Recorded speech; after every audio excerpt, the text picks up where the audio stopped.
हर खबर पर होगी आपकी पकड़। डाउनलोड कीजिए एबीपी लाइव ऐप।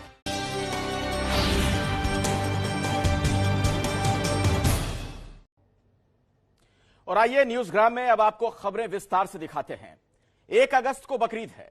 इस मौके पर कुर्बानी की परंपरा रही है, लेकिन कोरोना की वजह से महाराष्ट्र सरकार ने दिशा निर्देश जारी करके प्रतीकात्मक तौर पर कुर्बानी देने की अपील की। अब इसे लेकर सरकार में ही सवाल उठने लगे। महाराष्ट्र कांग्रेस के बड़े नेता हैं और पूर्व मंत्री हैं आरिफ नसीम खान। सरकार के फैसले पर उन्होंने सवाल उठा दिए। नसीम खान ने उद्धव को चिट्ठी लिखकर कहा कि कुर्बानी ऑनलाइन नहीं हो सकती, सरकार कुर्बानी के लिए इंतजाम करवाए। गणेश ठाकुर ने बात की है नसीम खान से।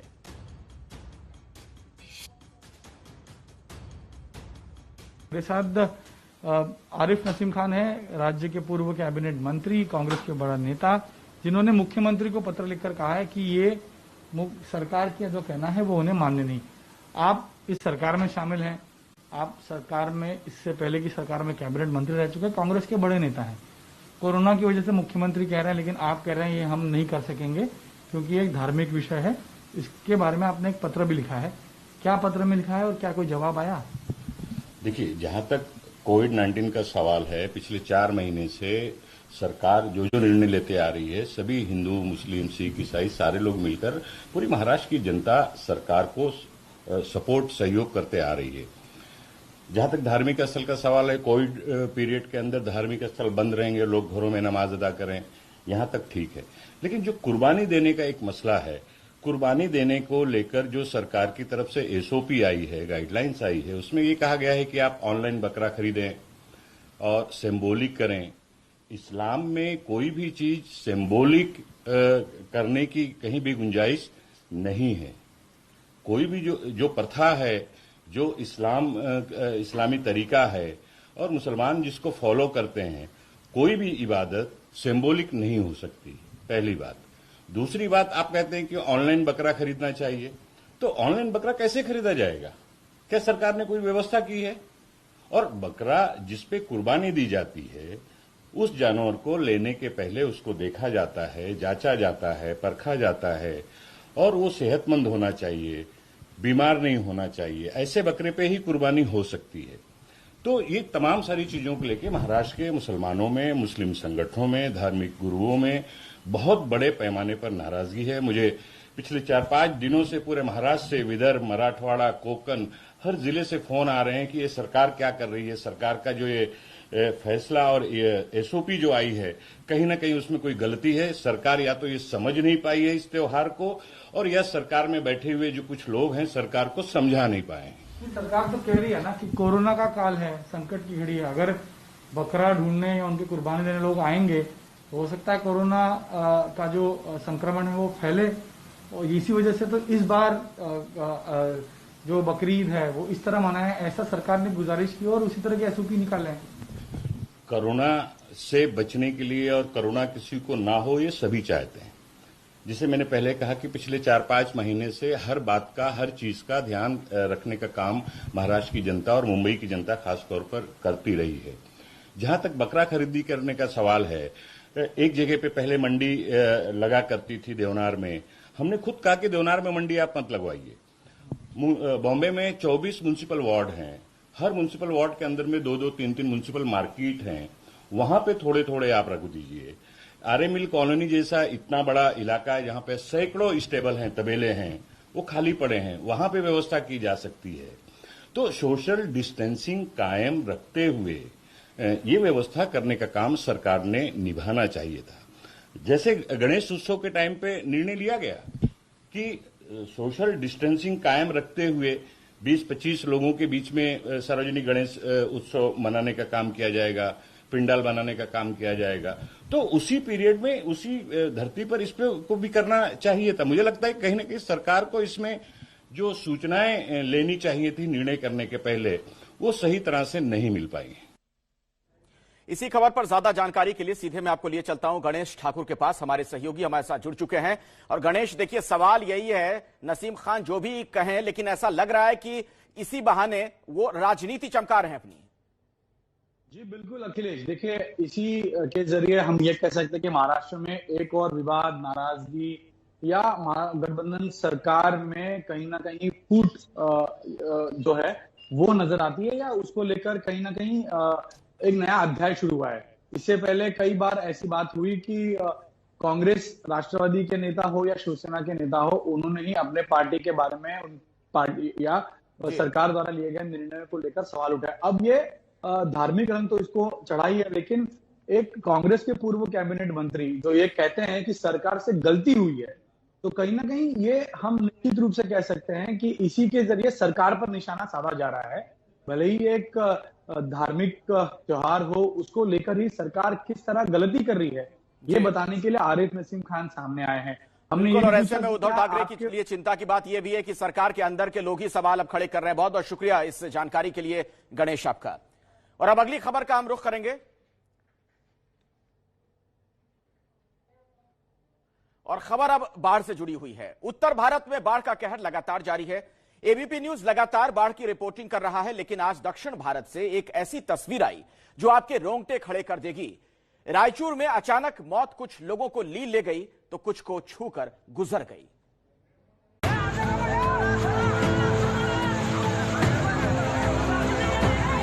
सैलाब के बीच फंसी जिंदगी, मौत का खौफ दिखाता पानी का तेज बहाव।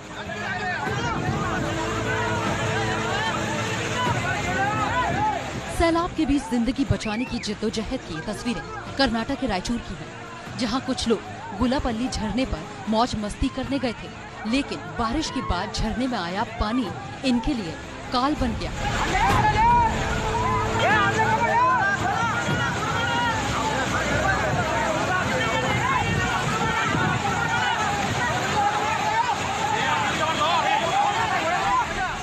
पानी के रौद्र रूप के सामने दो लोग लाइफ जैकेट पहने दिख रहे हैं। पानी इन्हें अपने साथ बहा ले जाने को बेताब है। इधर दोनों पानी के बीच जमीन के हिस्से पर पैर जमाकर जिंदगी बचाने की लड़ाई लड़ रहे हैं, लेकिन तेज धार में खुद को बचा पाना आसान नहीं है।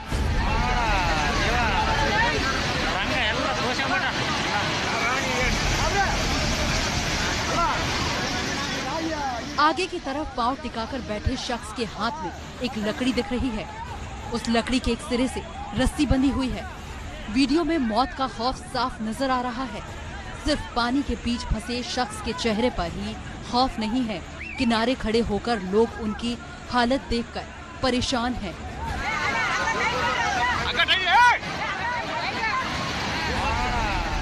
अब देखिए, बीच मझधार में फंसे लोगों में से एक शख्स बचाने के लिए पहुंचा है।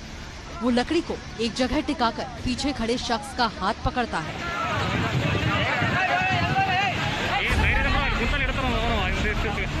दोनों धीरे धीरे रस्सी के सहारे आगे बढ़ने की कोशिश करते हैं, लेकिन पानी का बहाव उनका रास्ता रोकता नजर आता है। दोनों इस तेज बहाव के बीच थोड़ा ठहरते हैं। वहीं किनारे पर खड़े लोग उन्हें आगे बढ़ने का हौसला देते दिखते हैं। अब देखिए, बीच मझधार में फंसे दोनों लोगों में से एक शख्स बचाने के लिए पहुंचा है। वो लकड़ी को एक जगह टिकाकर पीछे खड़े शख्स का हाथ पकड़ता है। दोनों धीरे धीरे रस्सी के सहारे आगे बढ़ने की कोशिश करते हैं, लेकिन पानी का बहाव उनका रास्ता रोकता नजर आता है।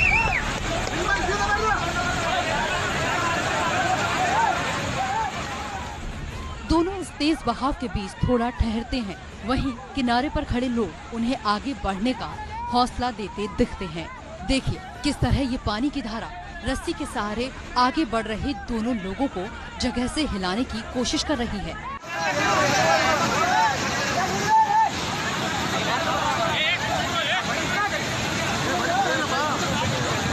दोनों संभलते हैं और उस जगह रुक जाते हैं।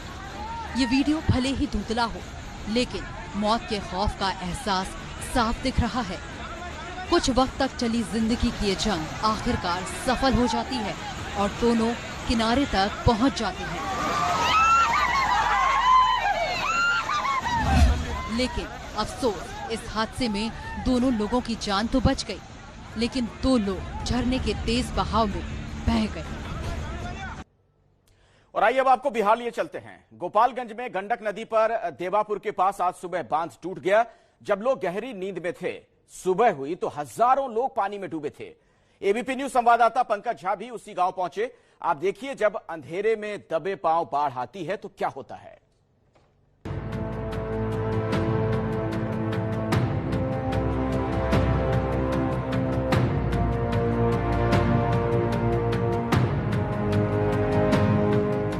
पूरा इलाका पानी से घिरा हुआ है, जिसे कहते हैं कि जल प्रलय। कल शाम तक या फिर कह लें कि कल रात तक इधर कोई पानी नहीं था। बारिश हो रही थी, लेकिन कुछ ही घंटों के बाद गोपालगंज का ये इलाका, देवापुर का जो इलाका है, ये देखिए बस्तियां और गांव किस तरीके से पानी से घिर गए हैं।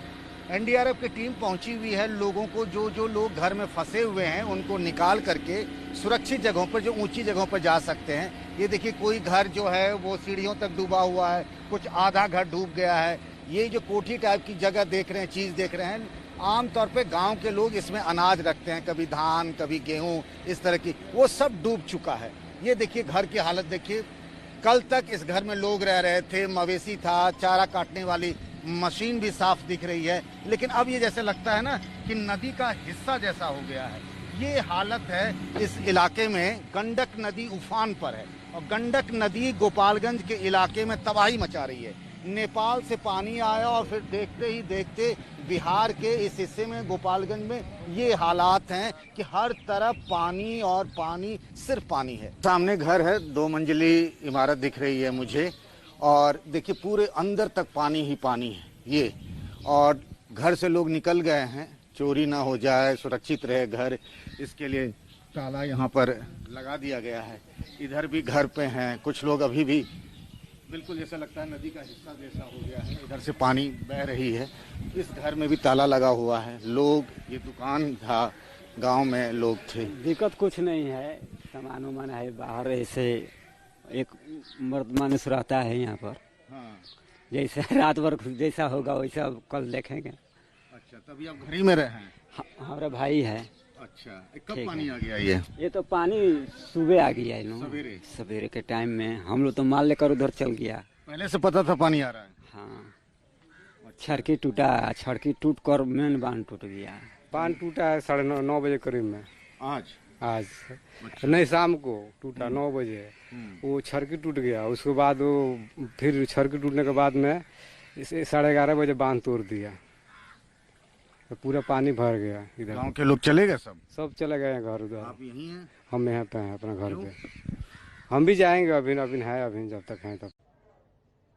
तो दुर्भाग्यपूर्ण तो यह है कि पानी हर तरफ है, लेकिन बिहार में सरकार कहीं नजर नहीं आ रही लोगों के बीच। प्रवर्तन निदेशालय ने फेयरमाउंट होटल के मालिक आरके शर्मा को समन जारी कर पूछताछ के लिए बुलाया। गहलोत गुट के विधायक क्या ठहरे हुए हैं। यह समन होटल को यस बैंक से मिले 168 करोड़ रुपए के लोन के सिलसिले में भेजा गया है और आरके शर्मा से पूछताछ भी होगी, यह भी जानकारी निकलकर सामने आ रही है। और इस बीच ये तस्वीर जो आप देख रहे हैं, ये राजभवन के अंदर की तस्वीर है। आप देखिए वहां लॉन में किस तरीके से बैठे हुए हैं। ये गहलोत समर्थक विधायक हैं और लगातार नारेबाजी कर रहे हैं। अब से कुछ देर पहले अशोक गहलोत यहां पहुंचे थे राज्यपाल से मिलने। आइए हम आपको सीधे ओम प्रकाश तिवारी के पास लिए चलते हैं। हमारे सहयोगी हमारे साथ जुड़े हुए हैं। ओम प्रकाश, ये जो ईडी की कार्रवाई हो रही है प्रवर्तन निदेशालय की, उससे जुड़ा क्या अपडेट आपके पास? अखिलेश, मैं आपको बता दूं कि यस बैंक घोटाले के तार अब फेयरमाउंट होटल से जुड़ते नजर आ रहे हैं। ईडी को जांच के दौरान पता चला है कि 168 करोड़ रुपए का लोन फेयरमाउंट होटल को दिया गया था। ये फेयरमाउंट होटल को फिर से उसका निर्माण करने के लिए दिया गया था। अब ईडी ये जानना चाहता है कि जो लोन 168 करोड़ रुपए का दिया गया था, उसके लिए क्या क्या गारंटियां रतनकांत शर्मा ने बैंक के पास रखवाई थी। सबसे महत्वपूर्ण बात यह है कि इस बैंक के जो एक्स प्रमोटर हैं, वो ईडी के दायरे में आ चुके हैं। उनकी पीएमएलए के तहत गिरफ्तारी हो चुकी है और ये आरोप है कि जितने भी बड़े लोन दिए गए थे उसमें उसके बदले उन्हें रिश्वत भी मिली थी। इसी एंगल के तहत ईडी ने अब रतनकांत शर्मा को नोटिस जारी किया है। अगर रतनकांत शर्मा सोमवार को मुंबई ईडी ऑफिस में पहुंचते हैं तो वहां उनसे इस घोटाले को लेकर पूछताछ होगी। ओम प्रकाश, तो राजस्थान की सियासत में न सिर्फ नेताओं के बीच मुकाबला है, बल्कि तमाम जो एजेंसियां हैं वो भी ऐसा लग रहा है कूद पड़ी हैं। बहुत बहुत शुक्रिया ओम प्रकाश इस जानकारी के लिए। ना तो दोस्त ने दोस्ती निभाई और ना पुलिस ने अपना फर्ज। कानपुर में संजीत हत्याकांड ने पुलिस के कामकाज के तरीकों पर गंभीर सवाल खड़े किए हैं। अब पुलिस के बड़े अफसरों पर गाज गिरी है। और इस बात की जांच हो रही है कि क्या अपहरणकर्ताओं को पुलिस ने पैसे दिलवाए और पीड़ित की वो जान तक नहीं बचा सकी।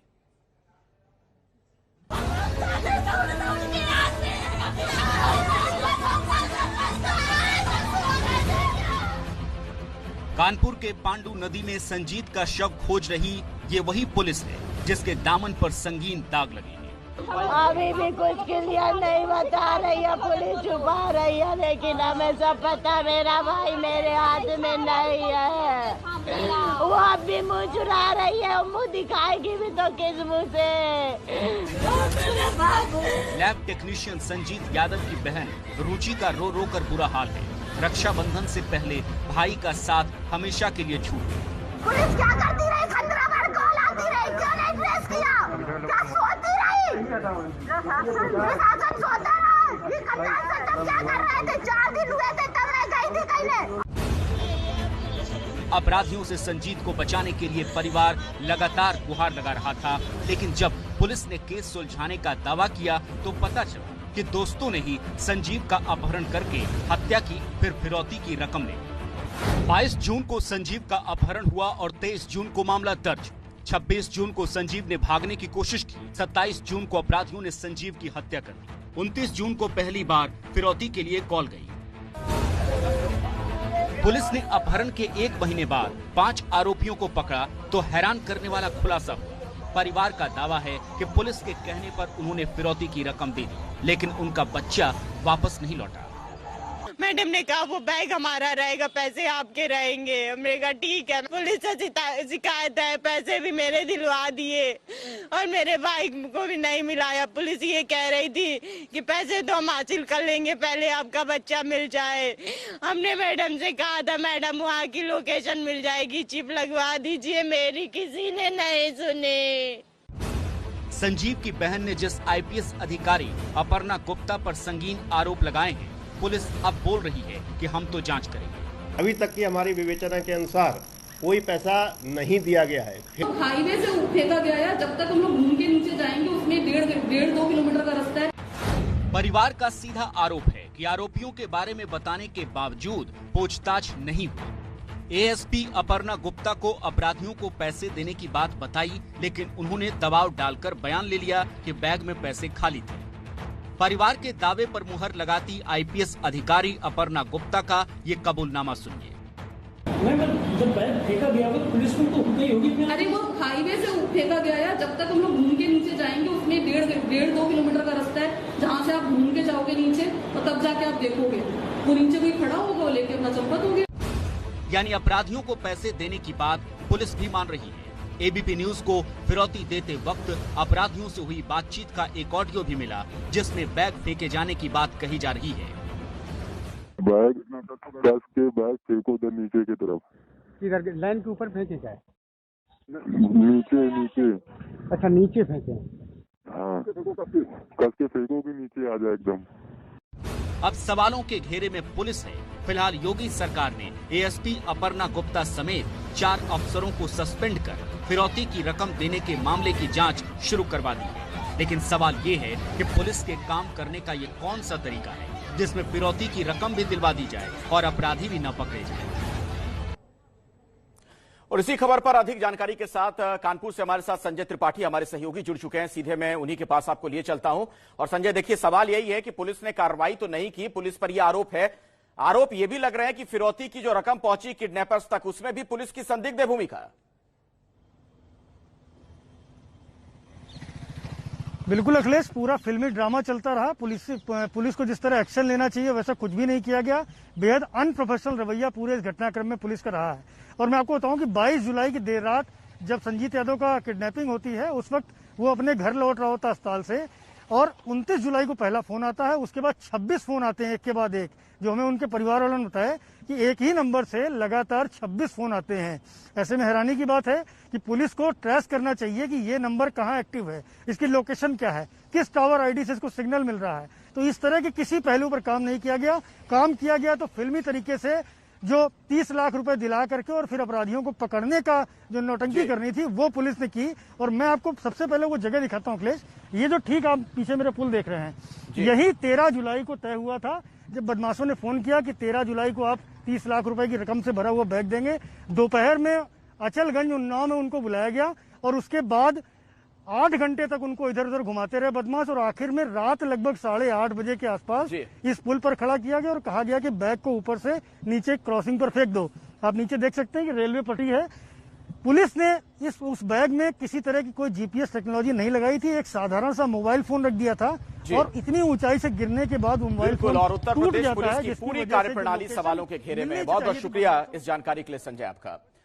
अब अगली खबर का हम रुख कर लेते हैं। कानपुर के कुख्यात बदमाश विकास दुबे एनकाउंटर के बाद पहली बार उसकी पत्नी ऋचा दुबे ने एबीपी न्यूज से बात की।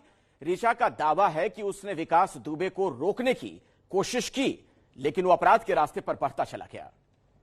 विकास दुबे अपने गुनाहों की सजा पा चुके हैं, लेकिन उनके पीछे उनका भरा पूरा परिवार है। उनकी पत्नी ऋचा दुबे और 2 बच्चे हैं। ऋचा दुबे इस वक्त हमारे साथ में है, उनसे बात करेंगे।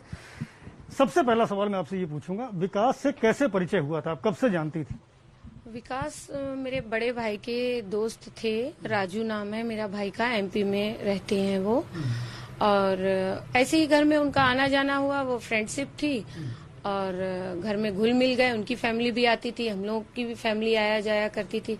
ऐसे ही बस हम लोगों को ऐसा लगा कि हम लोग अब इस रिश्ते को आगे बढ़ा सकते हैं। शादी कर ली हम लोगों ने, कोर्ट मैरिज। उस वक्त कोई विकास के नाम कोई अपराध दर्ज था? क्योंकि ऐसा बताते हैं कि 19 साल की उम्र में विकास ने पहली हत्या की थी। इसकी तो मुझे कोई जानकारी नहीं थी, क्योंकि जब मेरी खुद शादी हुई थी मैं 15 या 16 साल की थी। तो इतनी मुझे खुद भी अकल नहीं थी। मैं विकास से काफी उम्र में कम हूँ। उनका और मेरा कम से कम 12 से 13 साल की उम्र का डिफरेंस है। तो मुझे ऐसी कोई जानकारी नहीं थी। मैं 3 साल ही उनके साथ रही, बाकी तो मैं हमेशा 7 साल कानपुर में रही, फिर 14 साल से मैं यहाँ हूँ। अच्छा, उस दिन क्या हुआ था 2 जुलाई की देर रात में जब बिकरू कांड हुआ था, तो आपको भी जानकारी आई होगी, क्या पता चला? मुझे तो उन्होंने खुद ही कॉल किया था रात 2 बजे के करीब कि सोनू मेरा विकरू में झगड़ा हो गया है और तुम बच्चों को लेके निकल जाओ। यहाँ पर एक कॉम्प्लेक्स था, आप फिनिक्स मॉल के पीछे है, और वहीं मैं रात में चुपचाप अपने बच्चों के साथ लेके लेटती थी और दिन भर बस ऐसे ही घूमा फिरा टहला करती थी। बस वो 7 दिन इतने भयावह थे मेरी जिंदगी के कि बस आप लोग जब बार बार पूछते हो ना तो वो कुरेदते हो, तो हमको बड़ा दुख फील होता है। उस 7 दिन के बाद ही विकास का एनकाउंटर हो गया था। क्या लगता है विकास को उनके गुनाहों की सजा मिली? अब मुझे अपनी न्यायपालिका पे पूरा भरोसा है, जो वो निर्णय देंगे मैं उसी के साथ हूँ। हमको 40,000 रुपए महीना मिलता था, बच्चों की पढ़ाई का मिलता था, जिससे मैं अपना जीवन यापन कर रही थी। तो जय वाजपेयी से किस तरह कनेक्शन? कहा जाता है कि जय वाजपेयी ने बहुत सारा पैसा विकास का ब्लैक से व्हाइट कराया है, तमाम प्रॉपर्टीज में पैसा लगवाया है, ये कहानी क्या है? ये सब झूठ है, मैं नहीं जानती हूँ जय वाजपेयी को। देखिए, चुनाव का माहौल था, बहुत लोग आते थे, बहुत लोग जाते थे, और हम लोग को क्या पता कौन था क्या नहीं। हाँ, मैं उनसे मिली हूँ जय को, ये बाई फेस इतना नहीं जानती, क्योंकि विकास के पास कॉल आते थे और मुझे भी पता चला है कि विकास उनके साथ पैसा लगाते थे, क्या था क्या नहीं था। अब मैं भी होगा तो मैं भी लेने जाऊंगी वहां से। और न्यूज़ग्राम में इस वक्त की बड़ी खबर हम आपको बता दें। जयपुर से खबर है, राजभवन से अशोक गहलोत खेमे के विधायक धरने पर बैठ गए हैं। गहलोत सरकार के मंत्री प्रताप सिंह खाचरियावास का दावा है कि जब तक राज्यपाल विधानसभा सत्र नहीं बुलाते तब तक धरने पर बैठे रहेंगे। हमारे साथ मनीष शर्मा हमारे सहयोगी जुड़ चुके हैं, सीधे मैं उनके पास लिए चलता हूं आपको। मनीष, जब मंत्री धरने पर तो कैसे चलेगी सरकार अब? जी बिल्कुल अखिलेश, ये एक बेहद चिंताजनक स्थिति है, डेडलॉक की स्थिति है राजभवन में। राज्यपाल कलराज मिश्र इस सब में संविधान विशेषज्ञों से बातचीत कर रहे हैं कि क्या नतीजा निकल सकता है, लेकिन प्रताप सिंह खाचरियावास से जब बात हुई तो उन्होंने साफ तौर पर कहा कि जब तक सत्र नहीं बुलाया जाएगा विधायक इसी लॉन में बैठे रहेंगे, धरना जारी रहेगा। जी अखिलेश, बहुत बहुत शुक्रिया मनीष इस जानकारी के लिए आपका। तो अब क्या होगा वहां पर, यह देखना अहम हो जाता है। गतिरोध की स्थिति बनी हुई है। आप देख रहे हैं न्यूज़ग्राम। अयोध्या में राम मंदिर निर्माण के लिए 5 अगस्त को होने वाले भूमि पूजन पर रोक लगाए जाने की मांग वाली अर्जी को इलाहाबाद हाईकोर्ट ने खारिज कर दिया है। अदालत ने भूमि पूजन के मामले में किसी भी तरह से दखल देने से साफ इनकार कर दिया है। हाईकोर्ट से अर्जी खारिज होने के बाद भूमि पूजन का रास्ता पूरी तरीके से साफ हो चुका है।